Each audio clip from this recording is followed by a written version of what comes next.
That third failure in a row, did you think, I need to pack this in? Never. Why not? I don't ever give up.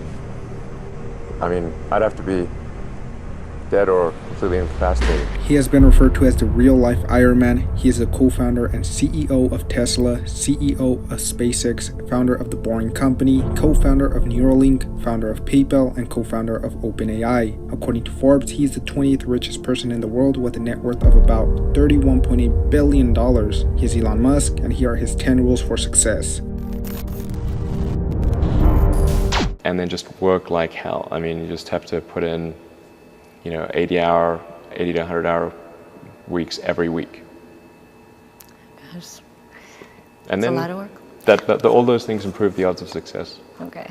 I mean, if other people are putting in 40-hour work weeks and you're putting in 100-hour work weeks, then even if you're doing the same thing, you know that in 1 year you will achieve what they achieve. You will achieve in 4 months what it takes them a year to achieve.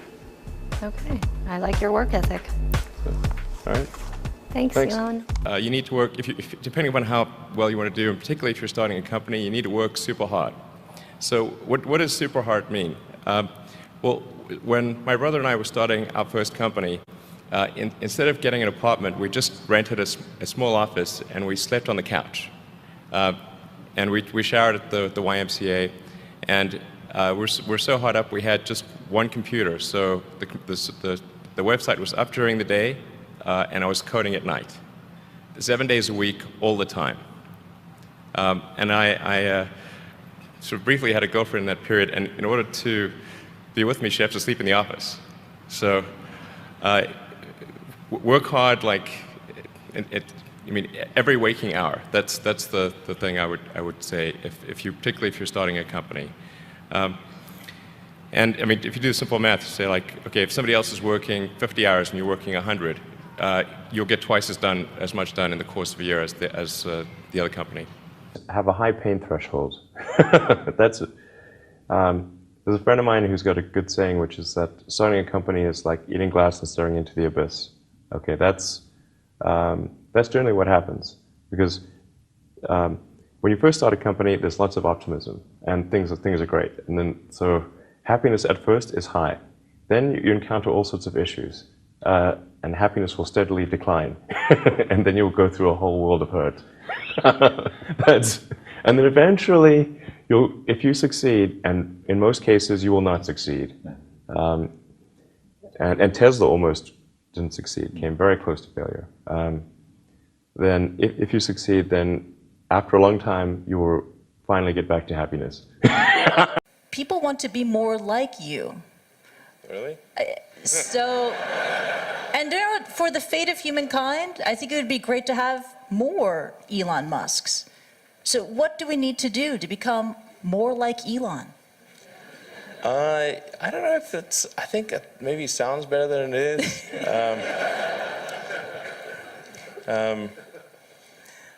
Yeah,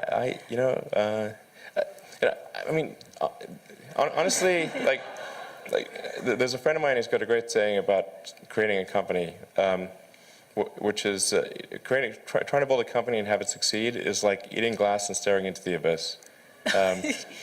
So, I mean, what tends to happen is it's sort of quite exciting for the first several months of starting a company. Yeah. And then reality sets in, things don't go as well as planned, customers aren't signing up, the technology or the product isn't working as well as you thought. Yeah.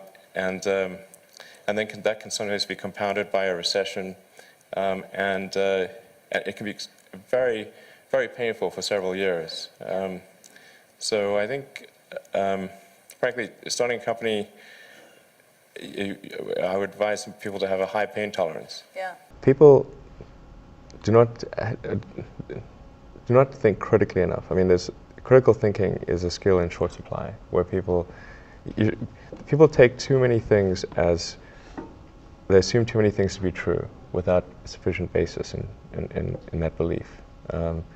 So it's very important that people closely analyze what is supposed to be true and try to build up try to say, let's analyze things from first principles, not by analogy or not by convention. If you assume things are true by convention, which is actually what most people do, then it's difficult to gain insight into how things can be bettered. So, in any argument or any sort of train of thinking, you want to make sure that the underlying premises are valid and applicable, and then in reaching a conclusion, that the conclusion you're reaching is necessarily driven by the underlying premises and the interconnection between those premises. That may seem like a really simple thing to say, but most people don't do that. So it's really the foundation of rational thought. If somebody is doing something that is useful to the rest of society, I think that's a good thing. Like, it doesn't have to change the world. Like, if you're doing something that has high value to people, and frankly, even if it's like just a little game, or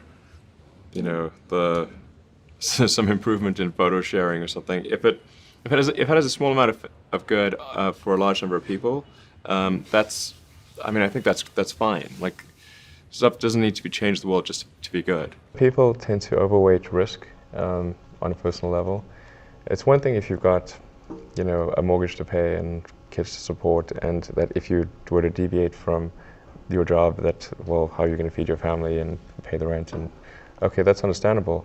But let's say you're young and you're just coming out of college or coming out of high school or whatever. What do you risk? You're not going to starve. I mean, right. It's really certainly not in any kind of modern economy. It's so easy to earn enough money just to live somewhere and eat food. You could, very easy to do. So I don't know what are they afraid of? They're mostly afraid of failure, I think, but people should be less risk averse when there's not much at risk. You've got to make sure that whatever you're doing is a great product or service. It has to be really great. And I go back to what I was saying earlier, where if you're a new company, unless it's like some new industry or new market if it's an untapped market, then you have more ability to. The standard is lower for your product or service. But if you're entering anything where there's an existing marketplace against large entrenched competitors, then your product or service needs to be much better than theirs. It can't be a little bit better, because then you put yourself in the shoes of the consumer, and they say, why would you buy it as a consumer? You're always going to buy the trusted brand unless there's a big difference. So a lot of times, entrepreneur will come up with something which is only slightly better. And it can't just be slightly better. It's got to be a lot better. If you're creating a company or if you're joining a company, the most important thing is to attract great people. So either join a group that's amazing, that you really respect, or if you're building a company, you've got to gather great people. All a company is a group of people that have gathered together to create a product or service. And so depending upon how talented and hardworking that group is, and the degree to which they are focused cohesively in a good direction, that will determine the success of the company. So do everything you can to gather great people if you're creating a company. Constantly seek criticism. Yeah.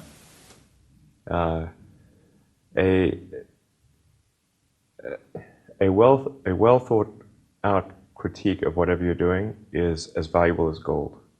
And you should seek that from everyone you can, but particularly your friends. Usually your friends know what's wrong, but they don't want to tell you because they don't want to hurt you. So lift you up, sort of your. Yeah. So they'll say, "Oh, I wouldn't encourage my friend, so I'm not going to tell him what I think is wrong with his product." Yeah. It doesn't mean your friends are right, but very often they are right, and you at least want to listen very carefully to what they say, and to everyone. If you're looking for, basically, you should take the approach that you're wrong. That you, the entrepreneur, are wrong. Your goal is to be less wrong. Don't just follow the trend. So you may have heard me say that it's good to think in terms of the physics approach of first principles, which is, rather than reasoning by analogy, you boil things down to the most fundamental truths you can imagine, and you reason up from there. And this is a good way to figure out if something really makes sense, or if it's just what everybody else is doing. It's hard to think that way. You can't think that way about everything. It takes a lot of effort. But if you're trying to do something new, it's the best way to think. And that framework was developed by physicists to figure out counterintuitive things like quantum mechanics. So it's really a powerful method. People who've been in the rocketry business for decades, who say about you that you don't know what you don't know. Well, I suppose that's true of anyone. How can anyone know what they don't know? But when critics say you can't do this, your answer to them is, we've done it. You know, there are American heroes who don't like this idea. Neil Armstrong, Gene Cernan have both testified against commercial spaceflight and the way that you're developing it, and I wonder what you think of that. I was very sad to see that, because those guys are, those guys are heroes of mine, so it's really tough. I wish they would come and visit and see the hardware that we're doing here. And I think that would change their mind. They inspired you to do this, didn't they? Yes. And to see them casting stones in your direction. It's difficult. Did you expect them to cheer you on? Certainly hoping they would. What are you trying to prove to them? What I'm trying to do is to make a significant difference in spaceflight and help make spaceflight accessible to almost anyone.